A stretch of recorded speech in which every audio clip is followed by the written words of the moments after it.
Notre histoire commence lorsque deux continents, jusqu'alors séparés par un océan, entrent en collision.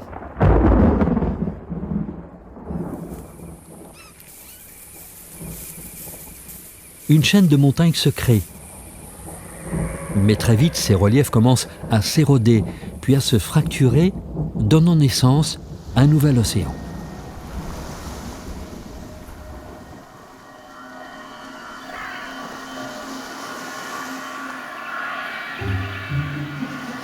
Puis le cycle recommence. De nouvelles plaques tectoniques se rapprochent et l'océan les séparant disparaît peu à peu.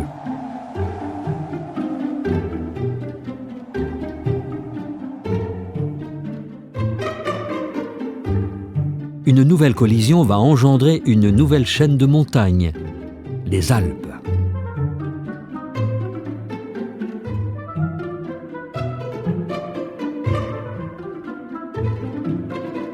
Enfin, une autre fracture apparaît. Se séparant petit à petit du continent, le bloc corso-sarde laisse la place à un nouvel espace océanique, plus petit, mais toujours actuel. La Méditerranée occidentale.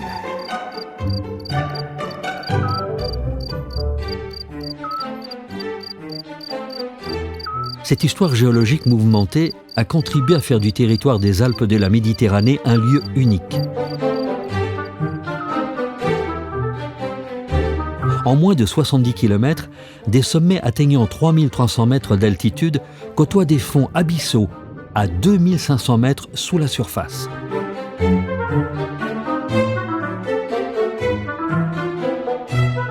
À l'interface entre climat méditerranéen et alpin, le territoire est un véritable carrefour pour la faune et la flore, où se concentre une biodiversité exceptionnelle et originale.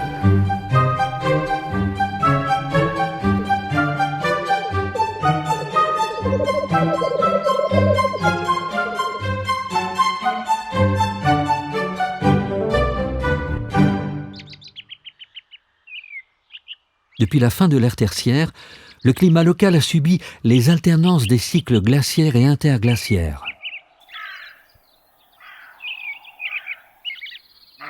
Mais sur ce territoire restreint, les espèces ont pu persister dans des refuges climatiques, recolonisant au gré des évolutions des climats les pentes abruptes entre le littoral et les sommets.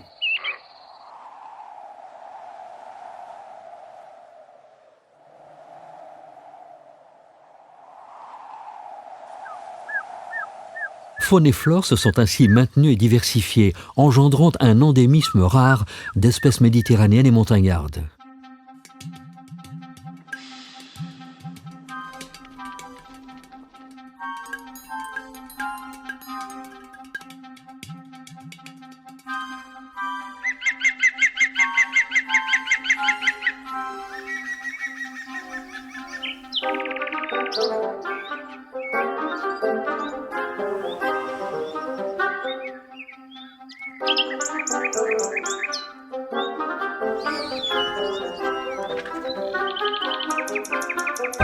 Le territoire des Alpes de la Méditerranée est un véritable témoin, un livre ouvert qui décrit une histoire géologique, climatique et écologique unique de la planète. À travers cette histoire, on y lit l'histoire de la diversification des espèces.